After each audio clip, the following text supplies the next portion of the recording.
I'm Joe Graydon. And I'm Terry Graydon. Welcome to this podcast of the People's Pharmacy. You can find previous podcasts and more information on a range of health topics at peoplespharmacy.com. Water fluoridation remains controversial even after 8 decades. Last week, we heard the pros. Today, we get the cons. This is the People's Pharmacy with Terry and Joe Graydon.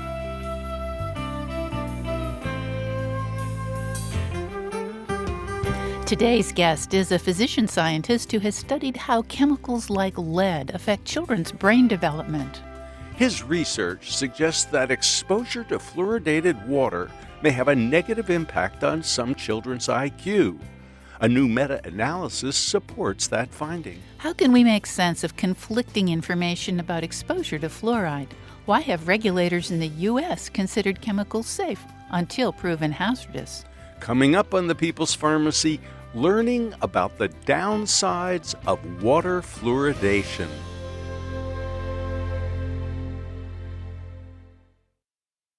In the People's Pharmacy Health Headlines, usually the flu season begins to subside by February. Not this year. The U.S. Centers for Disease Control and Prevention say that influenza infections are at the highest rate in 15 years and still rising. The flu season peaked right around the beginning of January, but instead of fading away, it's rising again now. About 8% of emergency department visits are attributable to influenza. In addition, many people who had the flu back in January are now showing up with complications such as bacterial pneumonia. According to the CDC, there have been about 24 million cases of influenza so far this winter. Some school systems have had to shut down for several days, and an estimated 13,000 people have died. One bit of good news is that COVID-19, while still causing infections, is not at a peak. The COVID peak late last summer may have left many people with some immunity. Or perhaps the flu is crowding COVID out for now. Bird flu, also known as H5N1 avian influenza, is responsible for high egg prices.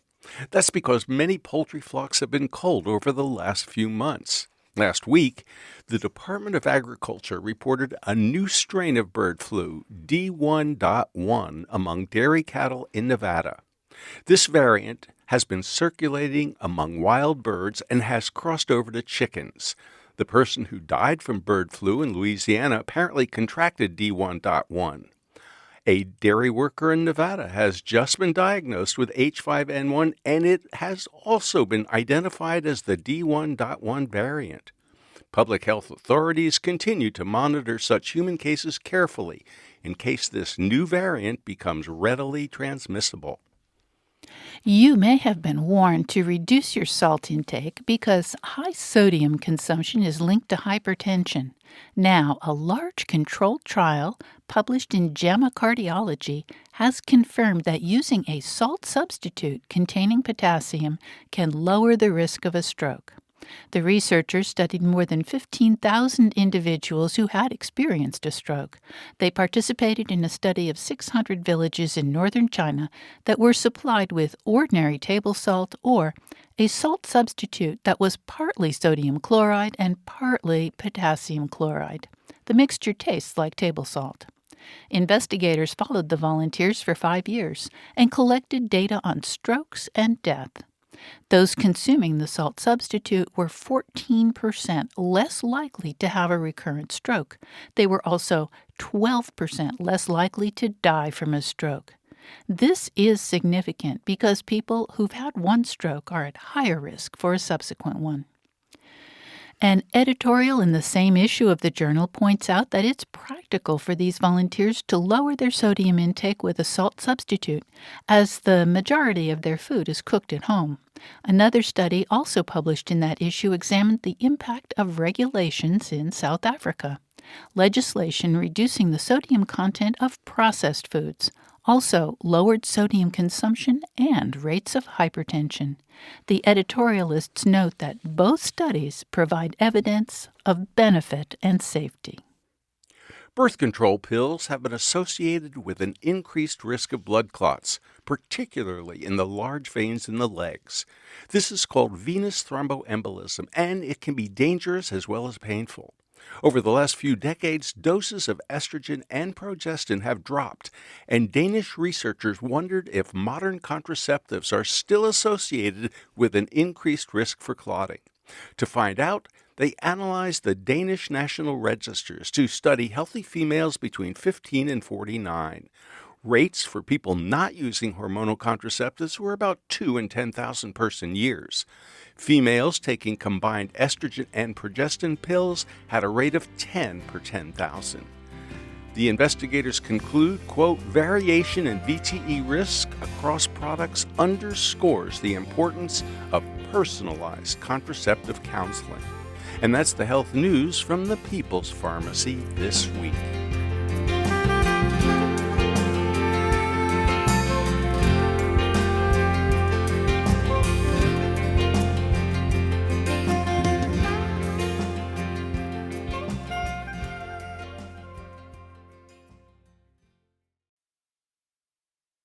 Welcome to the People's Pharmacy. I'm Terry Graydon. And I'm Joe Graydon.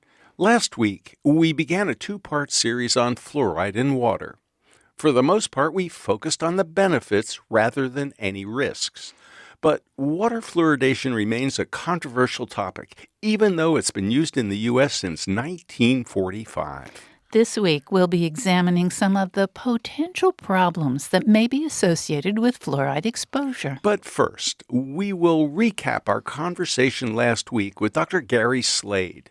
He is the John W. Stamm Distinguished Professor of Dentistry at the University of North Carolina Adams School of Dentistry in Chapel Hill, North Carolina. Here's just a bit of what he had to say.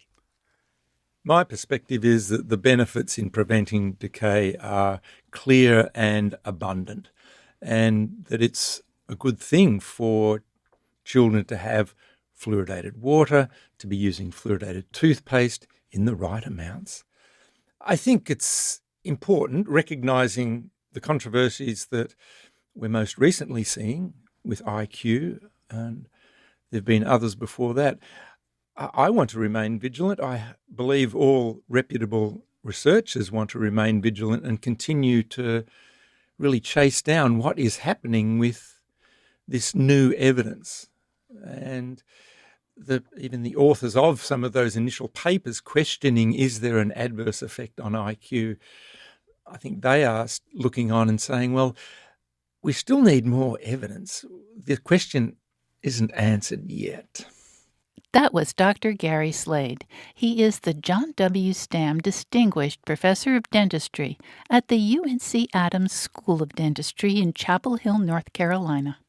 He was our featured guest on last week's show about the pros and cons of water fluoridation. We turn now to Dr. Bruce Lanphier, Professor of Health Sciences at Simon Fraser University in Burnaby, British Columbia. He studied the effects of lead exposure on children's health for decades. More recently, he's published research on the effects of early fluoride exposure on children's IQ. Welcome to the People's Pharmacy, Dr. Bruce Lanphier. It's good to be with you. Dr. Lanphier, you have studied a range of neurotoxins, from lead and mercury to pesticides and even PFAS chemicals. How in the world did you get interested in fluoride? Well, I got roped in. I felt some obligation. About 20 years ago, somebody asked me when I was doing a lecture at Dartmouth College what I thought about water fluoridation. And I said, well, I haven't really studied it, but one of the most important roles of government is to examine potential threats. And so that led me to feel obligated 15 years later when I was asked if I would help do studies on fluoride to agree. You've just described that you felt obligated to look into the effects of fluoride when you were asked to do so. What did you find? Well, it was a series of studies that we did, first to try to understand the extent of water exposure that people have that were in our birth cohort. And then we started to look at the amount of fluoride in mother's urine, we were particularly concerned about the developing fetus, the developing brain. And so we collected and measured fluoride in mother's urine 3 times during pregnancy. And we found that as the levels of fluoride increased, we saw a significant reduction in the IQ scores of their children. But when we looked at urine, it was only in the boys. When we looked at water, it was in both boys and girls, because we were able to find out the concentration of fluoride in their drinking water. That seems confusing. Well, not really. We see sex differences quite often when we study neurotoxic chemicals like lead. And so we weren't at all surprised. In fact, we set that question up a priori before we even began doing the study. So that's not unusual. Boys and girls are different. And just out of curiosity, when you say an IQ difference, I mean, how long did you track these kids? Well, the first time we did the analysis was when the children were 3 to 4 years of age. So they were recruited when the mother was pregnant, typically around 10 weeks gestation. And then we followed them. They're continuing to be followed now, but for the purpose of this study, we did an IQ assessment at 3 to 4 years of age. And you discovered that the kids who were exposed to fluoride had a lower IQ? And was there a dose response curve? Yes, there was a dose response curve. It appears to be a linear dose response curve. And that is important because we don't expect, for example, that all of a sudden when you get down to this low level or that low level, that it's going to disappear. In fact, for most neurotoxicants, we don't find any evidence of a safe level or threshold, despite the fact that we've been operating, our regulatory agencies have been operating from this idea that there are safe levels or thresholds for non-carcinogens. We had best explain what we mean when we say dose response curve. You know, pharmacologists love this terminology, but not everybody understands it. I would describe it as if you have one glass of wine, you might have just a tiny bit of impairment. If you have 5 glasses of wine, you would be substantially impaired. And if you drank 10 glasses of wine, you shouldn't drive. Can you give us the same sense of what you mean? Well, that's exactly right. And for at least with fluoride, it looks proportional so that the amount of intoxication, if you will, from alcohol is linear, or it increases in a stepwise fashion. For other toxic chemicals like lead, we see what we call a decelerating dose-response relationship, where the steepest decrement in IQ is at the lowest measurable levels. So there are different kinds, different shapes of dose-response curves. But the bottom line is that fluoride is not good for the developing fetus. Well, that's what we found in our study. And some other studies showed the same thing. Some other studies didn't find that. And so that's why it's so important to have a way to synthesize all these studies and to come up with some way of understanding the totality of research. Well, there's a new study out. Can you tell us what they found? Yeah, so this was a study by Kyla Taylor and her team at the National Toxicology Program, which is based at the National Environmental Health Institute. And what they found was, by looking at 3 types of meta-analysis, very consistent evidence that as fluoride levels increase, children's IQ scores decrease. Now, they did that 3 different ways. First, they used measures of dental fluorosis, water fluoride, and urinary fluoride, and showed that groups with higher exposures to fluoride, based upon those 3 measures, had lower IQ scores than children with lower fluoride exposures. Now, that's pretty crude, using that kind of a high versus low, but they showed inverse relationships with children's IQ scores. The second one was what they called a dose-response meta-analysis. And for that, they looked at water fluoride and urinary fluoride separately.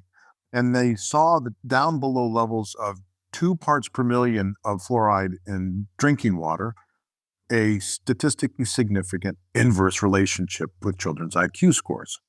For urinary fluoride, they saw statistically significant inverse relationships with IQ scores below 1.5. And that's important because we typically will find exposures in our communities, whether that's United States or Canada, between somewhere like 0.2 parts per million and 1.5 parts per million, or even somewhat higher. So, Dr. Lanfear, what does this mean? I mean, is fluoride a neurotoxin in young kids, in the fetus? And what about for the rest of us, especially older people in their 80s and 90s who can't afford to lose any brain power? Yeah, well, I would say at this stage, the evidence is not definitive, but I would also say that the evidence is sufficient to treat fluoride as a neurotoxicant. At this point, we can only say for the developing brain, for the developing fetus and children. That's what this study looked at. There hasn't been enough studies looking at adults with fluoride and cognitive abilities, but there are studies that have looked at fluoride exposure, particularly in older women, and found evidence that fluoride at higher exposures results in brittle bones, that they are more likely to have bone fractures. And that was based upon randomized controlled trials of fluoride supplementation, because it was thought that fluoride supplements increased bone mineral density and therefore reduced fractures. Fluoride does get into the bone. That's where it's stored for the most part. And it does appear to make the bones denser when you look at it with a DEXA scan. But in fact, it made them more brittle. So it's a different problem, but older people probably are not going to escape the problems of excess fluoride. You're listening to Dr. Bruce Lanfear, Professor of Health Sciences at Simon Fraser University in Burnaby, British Columbia. Dr. Lanfear's research at the intersection of preventive medicine, pediatrics, public health, toxicology, and infectious disease is driven by a commitment to prevent death, disease, and disability. Most recently, he has published research on the effects of early fluoride exposure on children's IQ. He's published over 350 peer-reviewed studies about the impact of toxic chemicals on intellectual deficits, behavioral problems, and brain structure in children. After the break, Dr. Lanfear will describe a variety of ways that we're exposed to fluoride. You've probably heard of PFAS. All of them contain fluoride as part of their chemical makeup. How do we know if we're exposed to too much fluoride? Why is fluoride still so controversial at this point in time? Fluoride may interact with other compounds, such as iodine or lead. That makes tracking potential harms more difficult.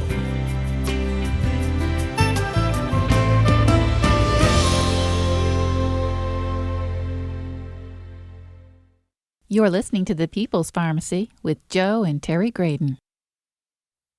This podcast is made possible in part by CocoVia, backed by 20 years of scientific research and the maker of the most proven and concentrated flavanol extract in the market today, Coco Pro Cocoa Extract. Cocoa flavanols are among the most studied plant-based bioactives today and are clinically proven to promote cardiovascular and brain health for the long term, supporting a strong heart and better memory. Get 15% off your order of any CocoVia product by using the discount code PPOD15. Learn more at CocoVia, and remember that discount code is PPOD15. These statements have not been evaluated by the Food and Drug Administration. This product is not intended to diagnose, treat, cure, or prevent any disease.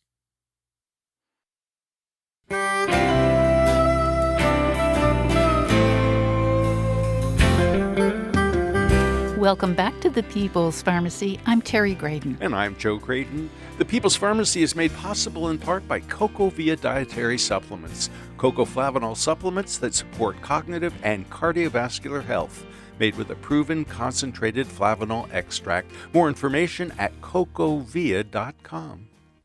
Today, we bring you the second of a two-part series on the pros and cons of fluoride. Last week, we focused on the potential benefits of water fluoridation. Today, we're looking at possible harms, especially for children. Our guest is Dr. Bruce Lanphier. He's professor of health sciences at Simon Fraser University in Burnaby, British Columbia. His research is at the intersection of preventive medicine, pediatrics, public health, toxicology, and infectious disease. So we have been talking about various ways that people are exposed to fluoride. We've really focused a lot on people drinking water, municipal water that has been deliberately fluoridated to prevent dental caries mostly. We've talked about women taking a supplement such as, for example, strontium fluoride to try to ward off osteoporosis, and you're saying it may have made the bones denser, but it didn't make them stronger. What other sources are people exposed to fluoride through? Right. Well, first, let me just correct that last part. It made them look denser, but probably they were not denser. Ah, okay. So when we talk about the sources of fluoride, you're exactly right to target fluoride added to drinking water because that is the major source. Probably somewhere between 40 to 70% of people's intake is from water. And if you're in a fluoridated community, it may be as high as 75%. So that is the major source. And when we compare it or contrast it with something like lead poisoning, which is found everywhere, including housing, that's actually quite appealing because you could take fluoride out of the water just like that and get rid of the major source. So that's important. There are a host of other possible sources, including pesticides, particularly those used on grapes. So for children, for example, who eat a lot of raisins, that might be a concern.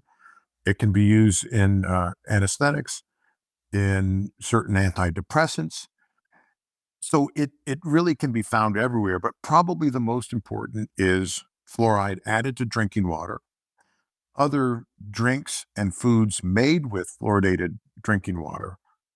And we're especially concerned about formula-fed infants because infants will absorb fluoride more readily than older children and adults. And infants who are formula-fed, that's their primary source of nutrition.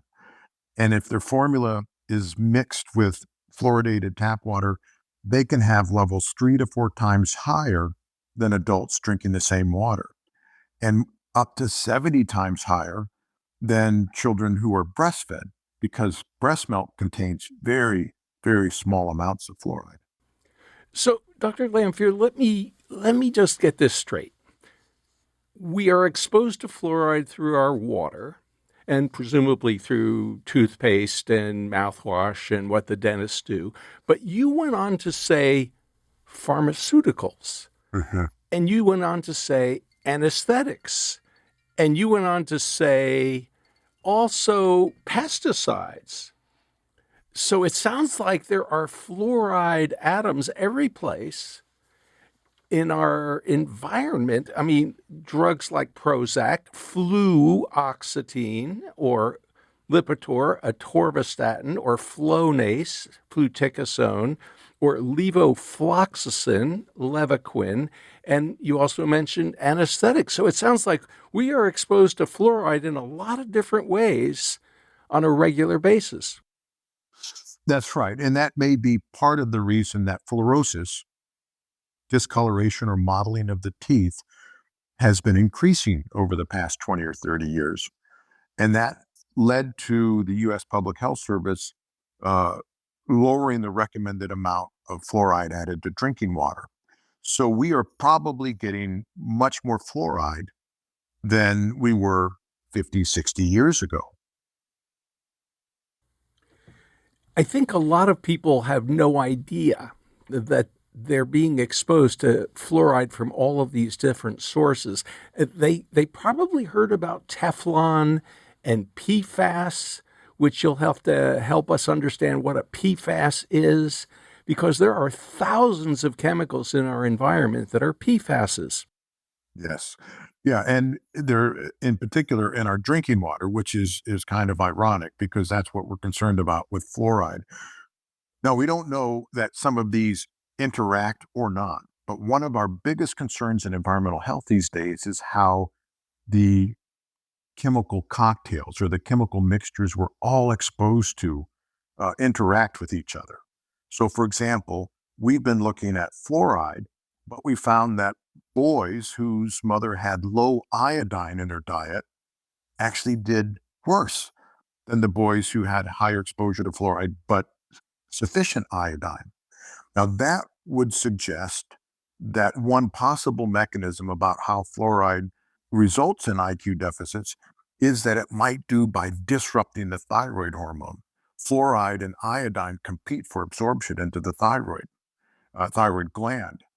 We also know that PFAS disrupts thyroid hormones. And so if you're exposed to PFAS chemicals, higher amounts because we're all exposed, but if you're exposed to higher amounts of PFAS chemicals and you're iodine deficient or pregnant, or you have Hashimoto's antibodies, that also puts you at risk for hypothyroidism. In our MyREX study, we did a study, and there's only 2 studies out there like this, so more clearly needs to be done. In our MyREX study, we looked at fluoride in drinking water in the pregnant women. And we found that as fluoride levels increased, we saw significant increases in hypothyroidism in the moms. When we looked at the women and stratified whether they had Hashimoto's antibodies or not, we found almost threefold increased risk in hypothyroidism. And then when we looked to see whether it made a difference if the women had lived in the same house drinking the same amounts of fluoride in their drinking water, the results increased yet again. So, one of the most important potential mechanisms is thyroid disruption that not only might cause hypothyroidism, we need more evidence there, but also might help to explain why children do poorly when they're exposed to fluoride. The developing fetus is entirely dependent upon the mom's thyroid hormones in the first 1 or 2 trimesters. Dr. Lanfear, you have been describing some of the problems associated with fluoride exposure, especially in newborns, but maybe even in women with regard to thyroid function. And I think that a lot of the fluoride enthusiasts and a lot of dentists who love fluoride will say, but the levels are so low, Dr. Lanfear, they couldn't possibly cause any problems. Not in children, not in the fetus, and certainly not in the mom. Can you help us better understand this whole idea of the so called dose response curve when it comes to toxicology and the possibility that even low levels over a lifetime might pose problems? Yes, there's a few ways to think about it. I think one of the most important ways is to recognize that this idea that low levels of chemicals are safe or innocuous really sort of it's an assumption. About 50 or 60 years ago, that assumption was made so as not to upset the economic order of things. We didn't have any evidence, and it was a reasonable assumption. But what we've learned over the past 50 or 60 years, and what I really woke up to when we studied low level lead poisoning, is that not only are there no safe levels or thresholds, we actually see greater harms in some cases or steeper increases in risks at the lowest measurable levels. We see that with lead and IQ deficits, lead and coronary heart disease deaths, asbestos and mesothelioma, benzene and leukemia, air pollution and death. So most of the widely disseminated and well-studied toxic chemicals exhibit no safe level or threshold. And in fact, the National Academy of Science in 2009 concluded that unless there is evidence of a threshold, the EPA should not assume that there is a threshold. So that really is one of the most important things, I think, in public health and toxicology today, because we're exposed to so many different chemicals. We surely are. And as you've been describing, it's now, I think, very well accepted that lead is dangerous. Lead is really dangerous for babies and for the fetus, but that wasn't always an accepted fact. It took scientists quite a long time of studying lead exposure and its consequences to demonstrate that lead is dangerous. Why do you suppose fluoride is so controversial? Well, I wonder if I could just step back a little bit, because I think lead is especially informative here in many different ways. And so if you go back 100 years precisely, there was this big debate. There had already been massive poisoning of the workers in the plant that was making tetraethyl lead. That's lead that was added to gasoline. 5 died, and up to 80% of those workers were severely lead poisoned. The state of New Jersey and Philadelphia and New York City banned tetraethyl lead. The U.S. Surgeon General convened a panel of scientists and industry representatives to find out whether it was safe to add lead to gasoline. The scientists all said, no, absolutely not. We know lead is a poison. The industry representatives, Dr. Robert Kehoe in particular, said, wait, we know lead's a poison, but until you've proven lead's a poison at low concentrations that will be found in gasoline, you have no right to prohibit us from using it. So that set the stage for the past century. And you could argue that even all the way through my research, certainly, that the primary focus of the research we've done over the past century is to find out at what levels lead is toxic. And the problem is, the challenge was that because we were so heavily exposed, we had to bring levels down in order to study children at lower and lower levels. So what about fluoride? Well, we're concerned about parts per billion of lead for children and adults. We're talking now today about fluoride in the parts per million. So we're already starting out with a very different level of exposure. With lead, back in the 1970s, we were exposed to levels 1,000 times higher than our pre-industrial ancestors. Now, blood lead levels have come down by over 95%, but we're still 10 to 100 times more heavily exposed today than our pre-industrial ancestors. What about fluoride?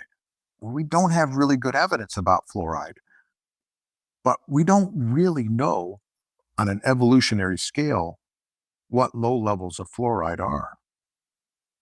Dr. Lanfear, I'm curious how you feel about some of the aspects of fluoride that have not really been considered very much. We've been talking about this as a potential neurotoxin, but it's also got antibacterial activity. In other words, one of the ways in which fluoride prevents cavities is that it presumably discourages the bacteria that would form those cavities. There have been questions raised more recently that this may be affecting our microbiome, not just the microbiome of the mouth, but maybe the microbiome of the digestive tract. And what are those consequences? Any thoughts? Well, I don't study the microbiome, but I do think that anything that changes the microbiome deserves to be scrutinized, just like any drug. And I think that's one of the things that we've heard advocates talk about for quite some time. And I didn't really worry too much about that, but I do think that's probably one of the most important things to think about when we think about fluoride. First is, when you start adding something to the water, when you take away people's ability to choose whether be exposed to something like fluoride, you must have really strong evidence that it's safe and beneficial. That was a central tenet of what Jeffrey Rose talked about. He said it's one thing to have fluoride in toothpaste, which, by the way, the studies show is quite efficacious based upon randomized controlled trials. What we're seeing now with new studies, Cochrane reviews, looking at the benefits of fluoridation based upon studies done after 1975, which is when fluoride toothpaste became widespread, there may not be as much benefit as previous studies thought. So I think we really need to think about fluoridation from two different angles. One is it toxic? And number two, is it really as beneficial as we thought? And one of my concerns as I've gotten more involved with fluoride research is it's been clear for the past 50 years that water fluoridation has been the primary, maybe even the only way that we're thinking about population strategies to protect children from tooth decay. It's kept us from thinking about alternative risk factors like lead, for example. Lead may also be a risk factor for tooth decay. It's kept us from thinking about other possible solutions that might be safer. So, when you say lead might be a risk factor for tooth decay, you mean kids who are exposed to more lead might be more likely to have cavities? Yes, that's what we found, probably about 20 years ago. We published it in JAMA. And then we have another study that found the same thing. Now, why is that? It's not entirely clear, but we found that as blood levels increased, we saw significant reductions in salivary flow rate. And salivary flow is critical for protecting us against tooth decay. We also saw increases in the particular type of bacteria in the mouth as blood levels increased. So we need to look at other possible risk factors. I mean, whatever fluoride in water is doing, still tooth decay is widespread, right? So whatever benefit it offers, if any, it's not solving the problem. We need to look for other ways to protect children from tooth decay. You're listening to Dr. Bruce Lanphier. He is Professor of Health Sciences at Simon Fraser University in Burnaby, British Columbia. Professor Lanphier's research at the intersection of preventive medicine, pediatrics, public health, toxicology, and infectious disease is driven by a commitment to prevent death, disease, and disability. He has studied the effects of lead exposure on children's health for decades. More recently, he's published research on the effects of early fluoride exposure on children's IQ. After the break, we'll consider whether avoiding sugar might be effective against tooth decay. What should we be doing to protect the youngest and most vulnerable members of society from fluoride-related harms? Is there a synergy among risk factors that can make relatively low risks more dangerous? What would the precautionary principle suggest? How important is it to separate science from politics when it comes to water fluoridation?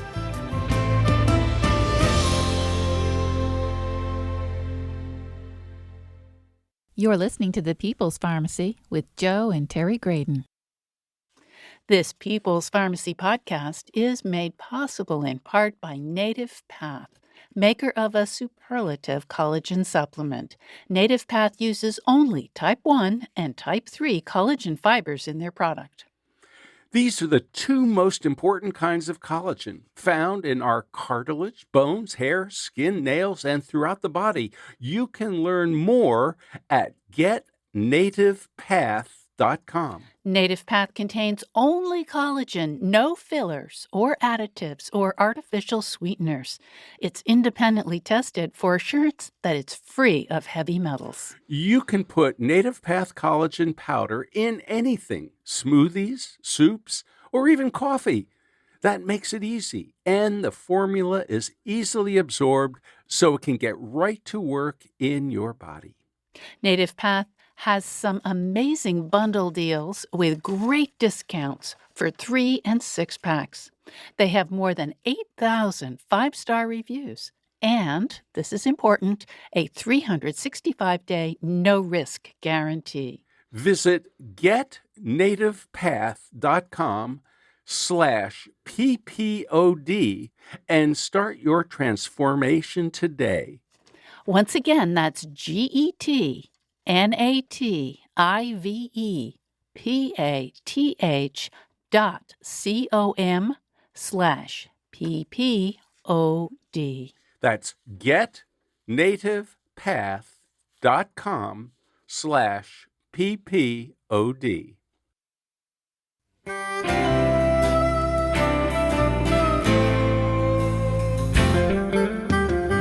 Welcome back to the People's Pharmacy. I'm Joe Graydon. And I'm Terry Graydon. The People's Pharmacy is made possible in part by CocoVia dietary supplements. CocoVia Memory Plus is formulated with 750 milligrams of cocoflavanols, a level clinically proven to improve 3 different types of memory. More information at cocovia.com. Today is the second of a 2-part series on the pros and cons of water fluoridation. Last week, we heard from a dentist and epidemiologist about the benefits of fluoride against tooth decay. This week, we're looking at the other side of the coin. We just heard that even low levels of a potentially toxic chemical are not necessarily safe. And because we're now exposed to a complex mixture of compounds from per- and polyfluoroalkyl substances, or PFAS, the safety of water fluoridation is more complicated than it was 50 years ago. In the United States, many chemicals are considered safe until proven otherwise. That means we're exposed to a witch's brew of compounds that people in Europe may not encounter. They have a different philosophy called the precautionary principle. We'll learn more about that concept momentarily. We're talking today with Dr. Bruce Lanphier, Professor of Health Sciences at Simon Fraser University in Burnaby, British Columbia. Professor Lanphier's research at the intersection of preventive medicine, pediatrics, public health, toxicology, and infectious disease is driven by a commitment to prevent death, disease, and disability. He's published over 350 peer-reviewed studies about the impact of toxic chemicals on intellectual deficits, behavioral problems, and brain structure in children. Bruce and his brother Bob co-founded Little Things Matter to make the science on toxic chemicals publicly accessible. They produce videos to show how human health is inextricably connected with exposures to toxic chemicals and to elevate efforts to prevent disease. Well, Dr. Lanphier, when I was young, and that was a long time ago, my dentist basically said, watch out for sugar. I was told, sugar would cause cavities. And nowadays, soft drinks are everywhere, and kids love ultra-processed foods, and they love sugar. And so the idea that, we can counteract sugar with fluoride probably was misplaced. Well, not only misplaced, the sugar industry was creating misinformation even before the tobacco industry was. And we'll soon see a study that shows how we've been duped again by big industry. Fluoride, as you pointed out, in water has been used as a diversion to distract us from the problem of sugar. And you're absolutely right. Very little has been done as part of this national caries prevention program to address the problem of sugar intake. So, Dr. Lanphier, what should we be doing to protect our youngest and possibly even our oldest and most vulnerable citizens when it comes to some of these chemicals? You obviously have thought a lot about lead. What's your thinking these days about fluoride? Well, I think in the immediate term, we need to convene an independent scientific committee, most likely under the National Academy of Science, Engineering, and Medicine, that is unbiased, and ask them to evaluate the evidence about the toxicity and potential benefits of fluoride in drinking water and fluoride as a whole, and come up with policy recommendations. Should the EPA lower the maximum contaminant level of fluoride in drinking water in the United States? Should fluoride continue to be added to drinking water? What about all these other sources we've been talking about and pesticides, for example? That is absolutely urgent. And it's urgent because, number one, we already know that people who are for fluoridation are going to continue to promote fluoridation. That hasn't changed based upon all this evidence. And so we need to have that kind of independent, critical review. And I fear if we don't, the American public will become more distrustful of public health agencies. And we can't have that.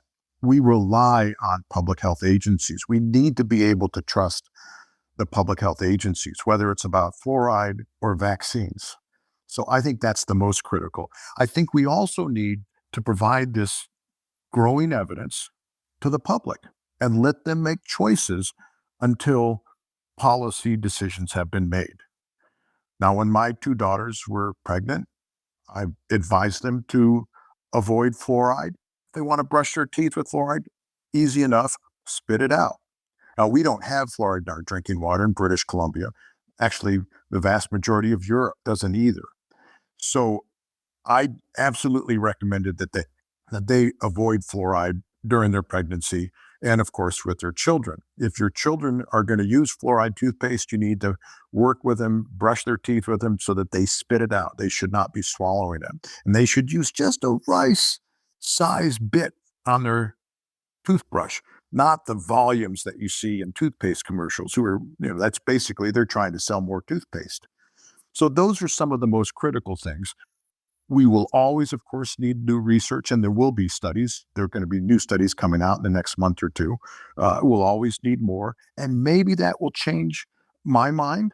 But at this point, I'm convinced that the evidence is sufficient because my bias is first, do no harm. So it looks as though that idea of having an independent, really objective panel evaluate and assess the evidence would be super helpful. And in the meantime, before we have new policy recommendations, do your best to avoid fluoride except in toothpaste where you're going to be able to spit it out. Does that kind of sum it up? I think it does. I mean, we've talked about quite a few other drugs that contain fluoride, and each of those will need to be thought about both from the risk and benefit perspective. But I think it's one of those things where, if you can avoid it, except for very specific reasons, and again, fluoride toothpaste I think is the most obvious. Dr. Lanfear, we are exposed to, as you described it, a gamish of chemicals. There's so many in our environment. So it's not just fluoride. It's not just pesticides. It's not just anesthetics that are gases. It's not just pharmaceuticals that have fluoride in them. There's just, thousands of PFAS chemicals. And the question is, does each one contribute just a little bit? And is there some kind of a synergy that's not good for us? Because all of these different chemicals working together, combining and interacting in other ways that we don't even understand, could be adding to the problems.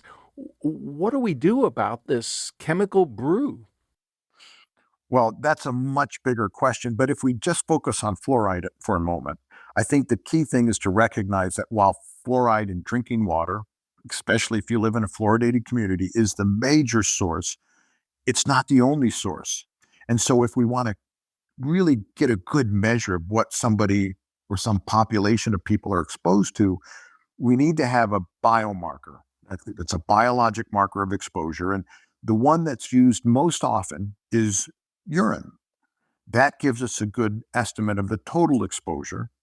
Now, it's not perfect, The amount of fluoride in urine has a short half-life of about 6 hours, so it's variable. And so you'd like to have more than one urine measure, if at all possible. But we know that that's a good and valid way to measure it. We're also studying teeth and toenails as other biomarkers, and those are likely to be longer term biomarkers, just like water fluoride may be a longer term biomarker if people stay in the same community.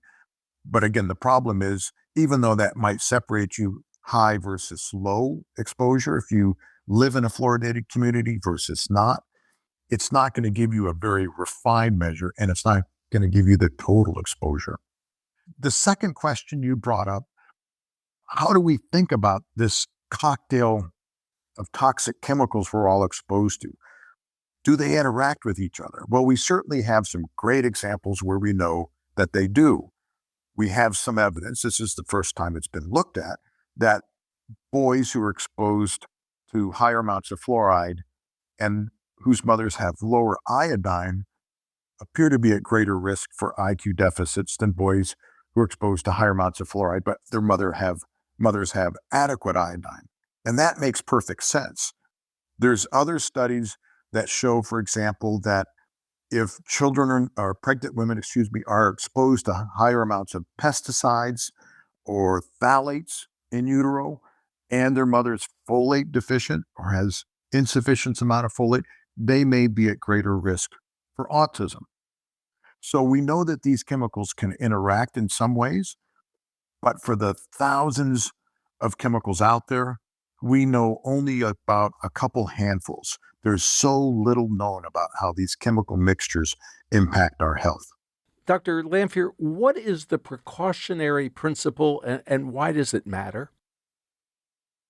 Yeah, the precautionary principle is really critical. I used a different way of saying that.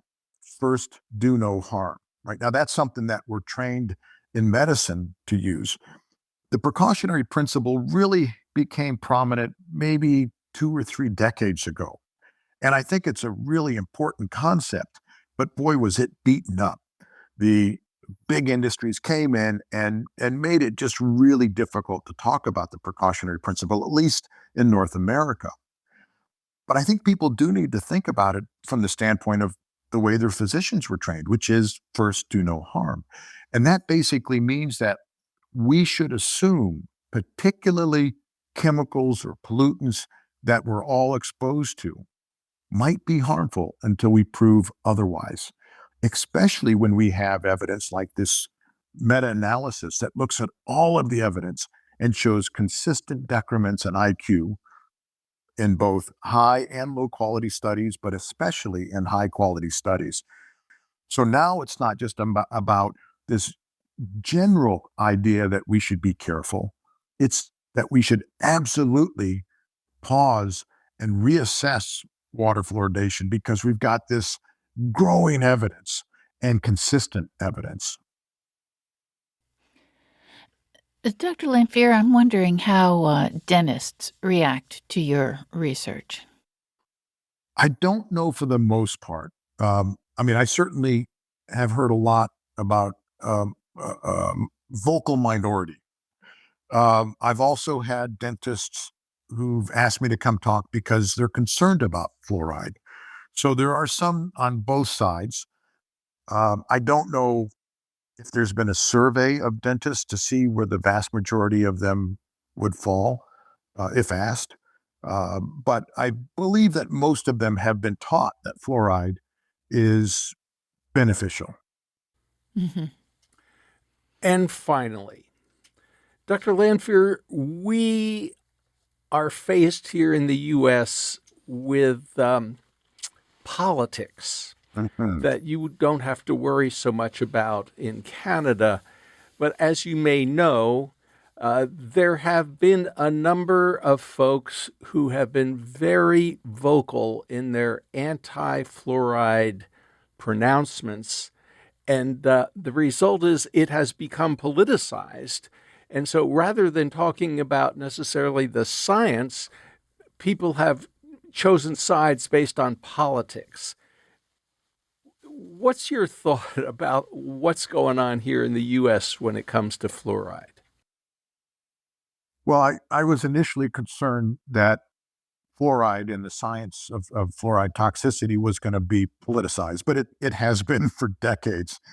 I think the fact that it's getting so much attention, in part because of Robert Kennedy Jr. Bringing that attention into the light, I think is a good thing in the long term. And why? Because I think the more and more people look at the evidence, they'll realize that the evidence is sufficient to conclude that fluoride is toxic to the developing brain. And they'll look at this new evidence that says since 1975, community water fluoridation doesn't appear to be as beneficial as it was in previous decades. So I think bringing more attention to it, having more people look at the evidence is going to be important. Dr. Bruce Lanphier, thank you so much for talking with us on the People's Pharmacy today. You're very welcome. You've been listening to Dr. Bruce Lanphier, Professor of Health Sciences at Simon Fraser University in Burnaby, British Columbia. Professor Lanphier's research at the intersection of preventive medicine, pediatrics, public health, toxicology, and infectious disease is driven by a commitment to prevent death, disease, and disability. He's published over 350 peer-reviewed studies about the impact of toxic chemicals on intellectual deficits, behavioral problems, and brain structure in children. Bruce and his brother Bob co-founded Little Things Matter to make the science on toxic chemicals publicly accessible. They produce videos to show how human health is inextricably connected with exposures to toxic chemicals and to elevate efforts to prevent disease.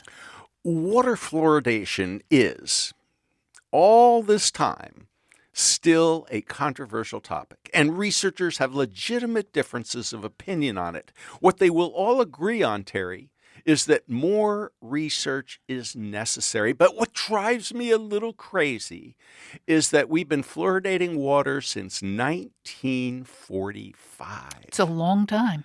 You know, more research is necessary. But Good it is. gracious. Yes, it is. But shouldn't it have been done long before now? Well, I do want to add that last week we spoke with Dr. Gary Slade, dentist and epidemiologist. He's the John W. Stam Distinguished Professor of Dentistry at the UNC Adams School of Dentistry in Chapel Hill, North Carolina. Lynn Siegel produced today's show as well as last week's show. Al Wodarski engineered. Dave Graydon edits our interviews. B.J. Liederman composed our theme music. This show is a co-production of North Carolina Public Radio, WUNC, with the People's Pharmacy. The People's Pharmacy is made possible in part by CocoVia dietary supplements. CocoVia Cardio Health is offered in both convenient capsule and powder formats, with each serving containing 500 milligrams of cocoflavanols to support heart health. More information at cocovia.com. Today's show is number 1418. You can find it online at peoplespharmacy.com. That's where you can share your comments about today's interview. You can also reach us through email, radio@peoplespharmacy.com. We'd value your thoughts on water fluoridation. Our interviews are available through your favorite podcast provider. You'll find the podcast on our website on Monday morning. At peoplespharmacy.com, you can sign up for our free online newsletter to get the latest news about important health stories. When you subscribe, you also have regular access to information about our weekly podcast, so you can find out ahead of time what topics we'll be covering. If you missed last week's show, you can still catch up with that perspective on water fluoridation. It was show 1417 and is available where you get your podcasts or at peoplespharmacy.com. In Durham, North Carolina, I'm Joe Graydon. And I'm Terry Graydon. Thank you for listening. Please join us again next week.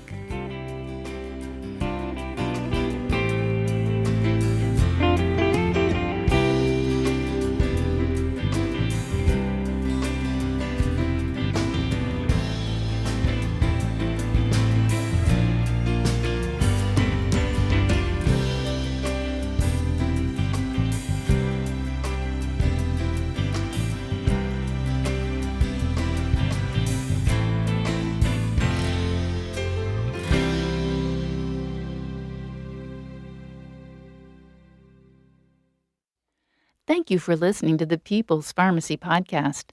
It's an honor and a pleasure to bring you our award-winning program week in and week out. But producing and distributing this show as a free podcast takes time and costs money. If you like what we do and you'd like to help us continue to produce high-quality, independent healthcare journalism, please consider chipping in. All you have to do is go to peoplespharmacy.com/donate. Whether it's just one time or a monthly donation, you can be part of the team that makes this show possible. Thank you for your continued loyalty and support. We couldn't make our show without you.